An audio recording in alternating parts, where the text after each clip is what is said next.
রূপের এই সৌন্দর্য, চেহারার এই গড়ন, আপনার এই সুন্দর চেহারা এটা থাকবে না।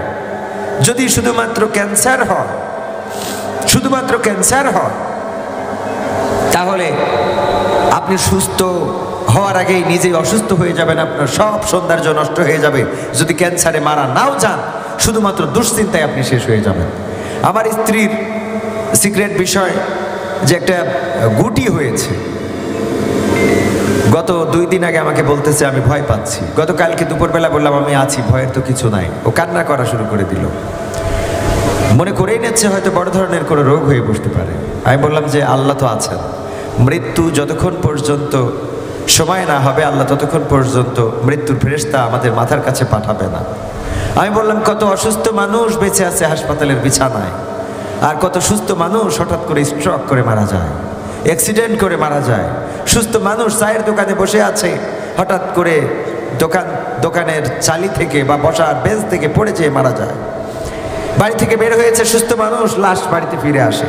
অথচ কত অসুস্থ মানুষ হাসপাতালের বিছানায় মৃত্যুকে ডাকে যে আল্লাহ তুমি আজরাইলকে পাঠাও, মালাকুল মাউতকে পাঠাও। আর এই পৃথিবী ভালো লাগছে না, চলে যেতে মনে চায়, কিন্তু আল্লাহ সময় হয় নাই তাই তাকে ডেকে নিচ্ছেন না। মা বোনেরা, না তো আমি যে আলোচনা দিয়ে শুরু করেছিলাম, রাসূলের হাদিসটা শোনাচ্ছিলাম যে সাল্লাল্লাহু আলাইহি ওয়াসাল্লাম আমাদের বলতে হবে যখন বিশ্বনবীর নাম শুনবো তখন। তবে একটা মজলিসে একবার বললে হক আদায় হয়ে যাবে, বারবার বলা উত্তম। দ্বিতীয় কথা হলো, আল্লাহ রাসূল দ্বিতীয়বার আমিন বললেন এই জন্যে, জিবরিল আলাইহিস সালাম বললেন সেও যেন ধ্বংস হয় যে পৃথিবীর পরে পিতা এবং মাতাকে পেয়েছে কিন্তু জান্নাত অর্জন করে নিতে পারে নাই, সেও যেন ধ্বংস হয়ে যায়। আল্লাহ রাসূল বলেছেন আমিন। পিতামাতাকে আমরা পৃথিবীতে পাইলাম কিন্তু পিতামাতার খেদমত করে জান্নাত অর্জন করে নিতে পারলাম না, এমন হতভাগ্য, এমন দুর্ভাগা সন্তান আর হতে পারে না। এজন্য পিতামাতাকে খেদমত করে আল্লাহ রাসূল বলেছেন মায়ের পায়ের নিচে জান্নাত। ওগো মা তুমি এই ধরনের শ্রেষ্ঠ নিয়ামত, তোমারই পদতলে রয়েছে জান্নাত, তোমারই পদতলে রয়েছে জান্নাত। ওগো মা তুমি এই ধরনের শ্রেষ্ঠ নিয়ামত, তোমারই পদতলে রয়েছে জান্নাত, তোমারই পদতলে রয়েছে জান্নাত। এই পৃথিবী থাকতো ওগো ফুল পাখিহীন, এই পৃথিবী থাকতো ওগো মায়ামহীন, এই পৃথিবী থাকতো ওগো ফুল পাখিহীন, এই পৃথিবী থাকতো ওগো মায়ামহীন। যদি না পেতাম তোমার, যদি না পেতাম মায়ের মায়ারি হাত, যদি না পেতাম মায়ের মায়ারি হাত। ওগো মা তুমি এই ধরনের শ্রেষ্ঠ নিয়ামত, তোমারই পদতলে রয়েছে জান্নাত, তোমারই পদতলে রয়েছে জান্নাত। কোরআনে আল্লাহ তাআলা তারই পরে মা বাপের কথা দিলেন, তাদেরও প্রতি সদা এহসান তরে, এহসান তরে। কোরআনে আল্লাহ তাআলা তারই পরে মা বাপের কথা দিলেন, তাদেরও প্রতি সদা এহসান তরে, এহসান তরে। তাদেরই খুশিতে যে আল্লাহর সন্তোষ, তাদেরই রাগে তেরা ভয় যে অসন্তোষ, তাদেরই খুশিতে যে আল্লাহর সন্তোষ, তাদেরই রাগে তেরা ভয় যে অসন্তোষ। খোদারি রহম তারা, খোদারি রহম তারায় ধারার বরকত, খোদারি রহম তারায় ধারার বরকত। ওগো মা তুমি এই ধরনের শ্রেষ্ঠ নিয়ামত, তোমারই পদতলে রয়েছে জান্নাত, তোমারই পদতলে রয়েছে জান্নাত।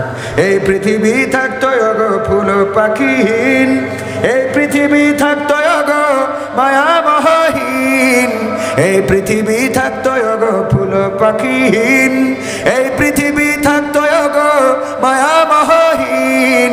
যদি না পেতাম তোমার, যদি না পেতাম মায়ের মায়ারি হাত, যদি না পেতাম মায়ের মায়ারি হাত, ও গো মা তুমি এই ধরনের শ্রেষ্ঠ নিয়ামত, তোমারই পদতলে রয়েছে জান্নাত, তোমারই পদতলে রয়েছে জান্নাত, তোমারই পদতলে রয়েছে জান্নাত।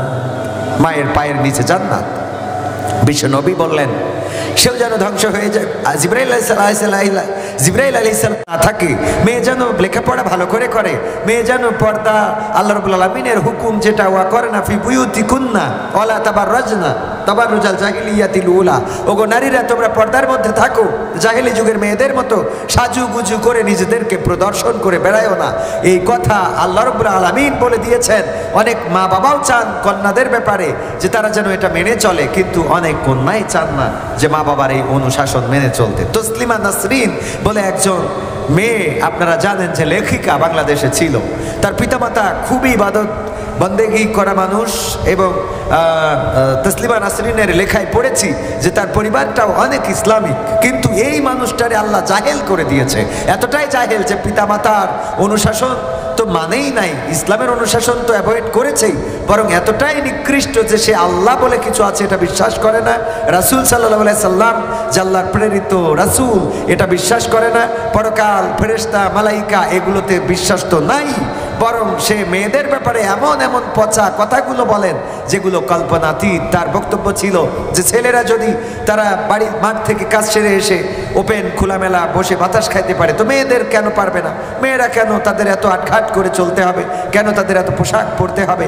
এই জাতীয় নোংরা কথাবার্তাগুলো তার বইয়ে তার লেখায় এখন পর্যন্ত তার একটা পা পঙ্গু হয়ে গেছে, পা কেটে বাদ দিতে হয়েছে, তারপরেও এখন পর্যন্ত এই নোংরা কথাগুলো এইভাবেই সে নিজেকে উপস্থাপন করে। আল্লাহ তার হয়তোবা কপালে হেদায়েত নসিব করবে বলে মনে হয় না, কিন্তু এই কথাটা এই জন্য বলতে চেয়েছি যে সে একদা লিখেছে যে আমার মা বাবা তারা নামাজ তাহাজ্জুদ গুজারি মানুষ, তারা নামাজ পড়তেন এবং আমাকে চাইতেন আমি যেন নামাজি হয়ে যাই, আমি যেন রোজাদার হয়ে যাই, তো এরকম চাইতেন, কিন্তু সন্তান সেভাবে হয়ে ওঠে নাই।